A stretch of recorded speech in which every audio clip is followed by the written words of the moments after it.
sebagai seorang advokat yang telah ditunjuk oleh DJ Marta terkait somasi yang dilayangkan oleh seseorang bernama Nyonya Pratiwi Novianti.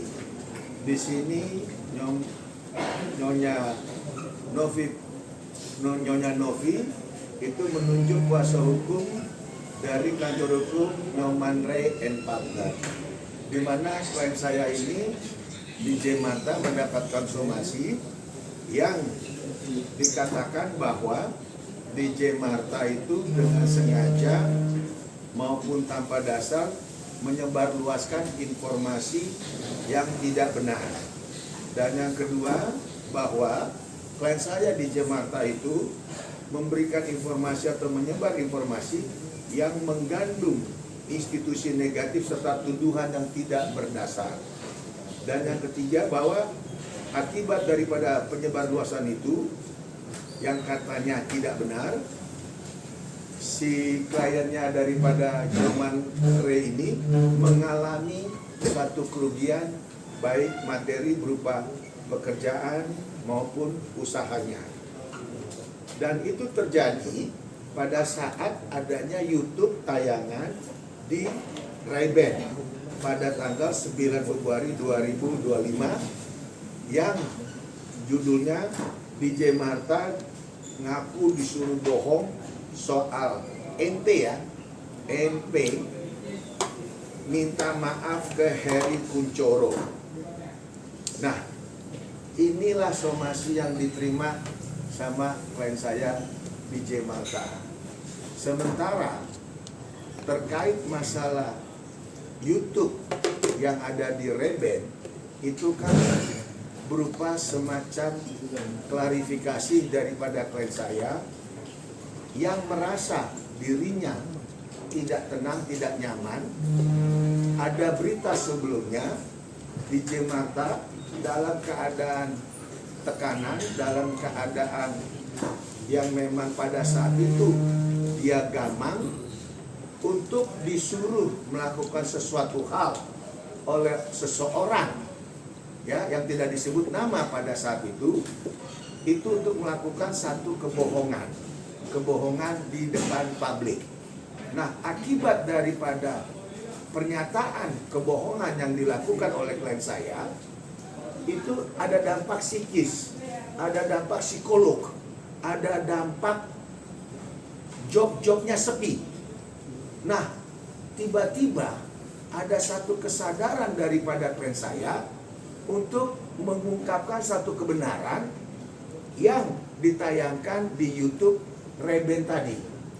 Sehingga dengan ada tayangan tersebut yang bercerita tentang satu fakta yang betul-betul dialami klien saya, ya, yang betul-betul dialami klien saya untuk mengungkapkan satu kebenaran tanpa menyebut nama orang itu. Kenapa? Ya, kenapa orang tersebut jadi baper? Dan yang kita sangat sayangkan, orang itu menunjuk kuasa hukum yang namanya tadi siapa ini, dokter apa nih, Nyoman Ray, ya, Nyoman Ray ya. Sekali lagi ya, Nyoman Ray itu melayangkan somasi kepada seseorang DJ Marta yang notabene hanya ingin mengungkapkan ekspresi apa yang dialami untuk suatu kebenaran yang memang untuk suatu yang harus diungkapkan sehingga masyarakat tahu. Karena sebelumnya tayangan yang awalan itu banyak netizen membuli dia, ya, dianggap A, B, C, D segala macam. Akhirnya dengan kesadaran penuh, ya, lalu juga dengan dukungan orang tua, keluarga, dan sebelumnya juga dia itu memohon kepada Tuhan untuk mengungkapkan suatu kebenaran. Lah, kenapa sekarang dia dapat somasi? Itu yang kita sangat sayangkan. Paling tidak, kalau punya etika, itu pengacara minimal diberikanlah hak jawab, yaitu klarifikasi dan verifikasi. Bukan ujuk-ujuk main somasi. Karena somasi itu dalam dunia hukum, itu adalah peringatan hukum. Kalau sudah somasi atau peringatan hukum, dianggap sama orang yang bersangkutan, klien saya ini ada suatu permasalahan hukum. Padahal dia sendiri tidak pernah menganggap ada masalah hukum. Kasihan dong seorang DJ Marta yang hanya ingin hidup layak ya, dengan bekerja keras ya, diseret-seret untuk seseorang yang pada saat tayangan tidak disebut nama, malah ujung-ujungnya mendapatkan somasi. Betul ya? Nah, jadi supaya nanti bisa clear, nanti DJ Marta yang akan juga mengungkapkan bagaimana rasa sedihnya seorang DJ Marta dengan menerima somasi itu. Maksudnya waktu awalnya itu kan aku tiba-tiba si Tete ini ngechat aku kayak, Beb, ini waktunya kamu viral, maksudnya aku bilang. Terus tiba-tiba dia panjang lebar dan ya itu ujung-ujungnya nyuruh saya untuk berkata seperti ini, jangan bilang aku mabok bla bla bla ini itu. Cuma aku kayak melihat dia tuh kasihan ya, karena dia juga, aku tahu dia kayak ngurus DBJ, banyak urusan anak-anak kayak Jadi gitu. pada saat ada disuruh ABC tadi ya kamu itu ada chatnya, ada buktinya di HP-mu. Nah itu lanjut. Terus tiba-tiba udah melakukan itu, kok aku kayak kepikiran ya, kenapa sih aku harus bohong gitu. Terus dampaknya tuh ke aku kayak, aku nggak ada job ya 1 bulan, tumben banget loh. Sedangkan aku kalau ngejob tuh biasa sampai 8 kali sebulannya, ini sama sekali nggak ada. Apa gara-gara aku bohong ya ini. Terus aku tiba-tiba punya inisiatif buat minta maaf ke Pak Heri ya, dan Pak Haka, minta maaf. Setelah aku minta maaf ke Pak Haka ini, langsung aku kayak kok bisa setelah minta maaf aku langsung ada job. Ini yang kita sangat sayangkan, harusnya orang tersebut juga jangan terlalu mengekspos keinginan dirinya kepada klien saya, yaitu DJ Marta. Dan ini pada kesempatan ini terkait karena sudah ada somasi, kami juga akan jawab somasi ini ya dengan segera, dan tolong jangan mengintimidasi klien saya ya dengan cara-cara nanti memposting-posting ataupun menganalogikan ya ke arah klien saya lagi ya, dengan hal-hal yang memang membuat dia tertekan. Bisa dibayangkan seorang DJ Marta sampai ketakutan dan minta tolong ke saya, ya, dan gara-gara tersebut diminta tolong saya. Makanya kita hadirkan teman-teman ini supaya meluruskan bahwa DJ Marta dalam keadaan tertekan, dipaksa sesuatu untuk melakukan hal yang memang bertentangan dengan hati nuraninya, lantas membuat klarifikasi di YouTube Ray-Ban itu untuk cerita tentang suatu fakta dan kebenaran, kenapa malah terima somasi? Ini yang kita sangat sayangkan. Artinya yang memang sengaja menyeret-nyeret permasalahan ini karena hukum itu siapa? Yang harusnya dimintalah kepada seorang DJ Marta itu minimal klarifikasi dulu, dengar dulu haknya dia bicara, bukan malah mengirimkan somasi. Itu yang sangat kita sesalkan. Bayangkan sampai klien saya sedih dan nangis begini, kan berarti batinnya merasa. Itulah makanya waktu dia membuat klarifikasi kebenaran ya, betul, dengan adanya klarifikasi itu yang kedua menceritakan suatu kebenaran, bukannya diajak duduk malah dikirimi somasi. Ini yang kita sangat sayangkan. Dia dalam keadaan tertekan, makanya saya mau luruskan dalam hal ini bahwa DJ Marta bercerita itu sesuai fakta dan bukti, dan dia ingin mengungkapkan kebenaran itu agar masyarakat tahu ada satu kesalahan yang sudah dilakukan DJ Marta sebelumnya dan ingin diperbaiki pada saat tayangan di Ray-Ban YouTube tersebut. Apa salah? Itu pertanyaan saya. Enggak ingin, cuma tiba-tiba dia ngechat aku awal ya, yang aku disuruh bohong itu. Beb, kamu sibuk gak? Boleh telepon? Kenapa teh? Gue bilang, ini waktunya kamu viral. Maksudnya aku bilang. Terus tiba-tiba dia nyuruh Bang Geri ya untuk menghubungi aku. Jadi intensnya aku di Bang Geri. Tapi kenal Tenopi ini 3 tahun lalu waktu aku di acaranya Pak Haka ulang tahun. Tapi itu jujur aku waktu di. Tapi komunikasi itu ada bukti chat ya? Ada. Nah. Dan itu aku bohong gara-gara ternyata yang video viral sama video yang sama aku di video itu beda. Ternyata nggak ada aku, Bang. Iya. Aku makanya aku nyesel, kok aku ngomong sih itu Iya. karena nggak ada aku gitu. Sabar aja ya. Nggak intens banget buat chatan ya, cuma pas ada viral kayak gini dia kayak nyetolong aku gitu. Terus sekarang setelah disomasi ini ada komunikasi? Enggak, aku udah blok dia udah dari 2 minggu lalu. Karena aku nggak mau ada masalah kayak aku kan gara-gara dia aku bohong. Jadi aku nggak mau lagi kenal dia istilahnya semua sosmed aku blok udah semua. Terus jangan bilang aku mabok, jangan jatuhin aku. Terus pokoknya jangan bilang aku mabok ya Beb. Ada anak-anak asuh aku yang harus aku urus. Terus jangan bilang aku mabok. Terus aku kan mau kirim-kirim gambar foto dia waktu sama aku kan. Terus kata dia jangan kirim yang ini, jangan kirim ini, jangan kirim yang mabok Bapak. Jadi aku kayak pas di ribbon itu awal jadi aku ngomong aku harus bohong gitu. Nah kemarin itu aku kepikiran pengen bicara jujur bukan karena gimana ya. Sadar sendiri ya. Aku nggak mau bohong lagi karena aku sudah takut gitu. Dampaknya ke kerjaan aku, terus teman-teman aku kayak ngehujat aku kayak, kok lu ini sih emang beneran kayak gitu katanya. Oh gini, pas aku bicara jujur langsung teman-teman aku udah dengerin aku lagi karena tahu aku memang orang nggak bisa kayak ngebohongin orang gitu. Nggak ada kalau yang itu, tapi bisa foto pas muka dia merah sama aku yang habis ada.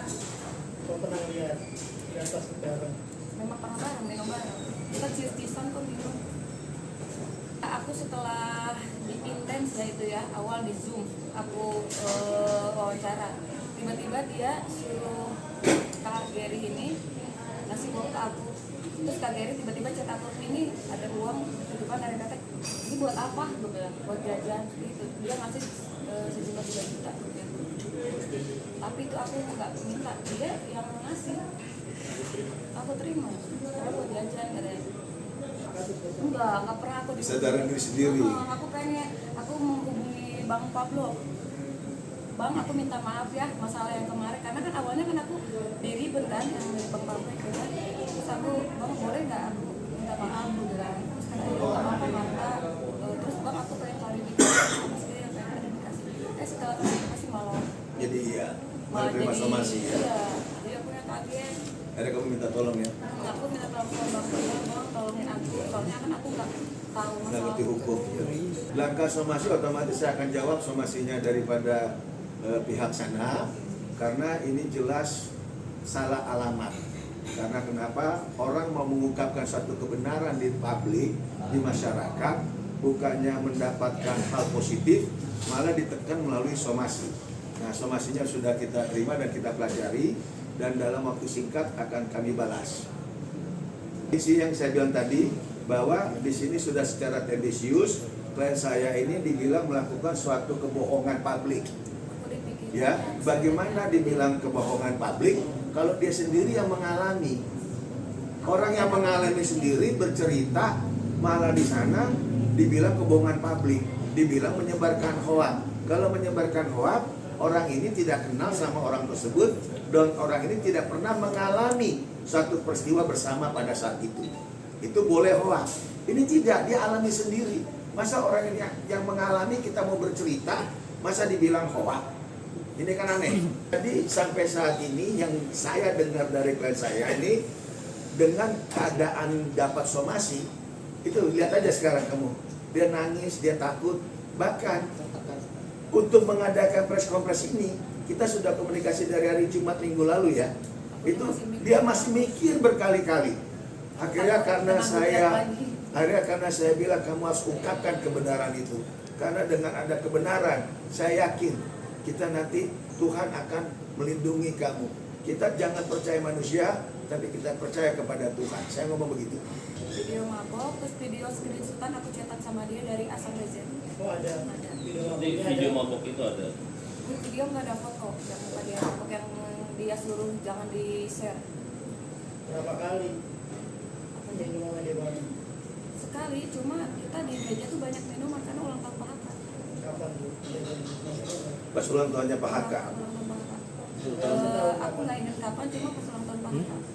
Ada ke foto aku sama dia lagi bareng 3 tahun lalu. Ada lagi? Mungkin langkah selanjutnya akan melaporkan balik, ini termasuk pencemaran nama baik, mengganggu semuanya. Jadi kan tadi seperti saya bilang, somasi ini kami akan jawab dulu. Dan karena somasi ini diawalin oleh pihak mereka, ya silakan mereka yang memastikannya. Kalau kami sifatnya kan menunggu. Nah, kalau memang dia mau ambil langkah hukum kepastian, yang mau untuk meminta suatu keadilan, otomatis mereka harus lanjut kepada proses yang lainnya, bukan cuma somasi doang. Itu loh. Sudah pasti karena saya sudah dapat keterangan dari klien saya bahwa dia itu mau mengungkapkan suatu kebenaran dan peristiwa yang dia alami pada saat ulang tahunnya Bapak HK. Kenapa dia mau menceritakan kebenaran tersebut malah dihambat dengan dikirim somasi, bukan klarifikasi, somasi. Nah, dengan adanya somasi ini otomatis dia sampai datang ke kita minta tolong, itu pun dengan gemeter. Waktu hari Jumat atau hari minggu lalu sampai kita pun ngomong dia masih gemeteran gitu, ketakutan. Apakah langkahnya sudah benar dan seterusnya? Karena kan DJ Marta hanya profesinya seorang DJ, seorang perempuan. Keterbatasan dia untuk bertindak ke depan kan terbatas. Seorang wanita loh, ya nggak ngerti hukum, nggak pernah di depan kamera ada permasalahan hukum, malah dapat somasi atau ada surat teguran hukum.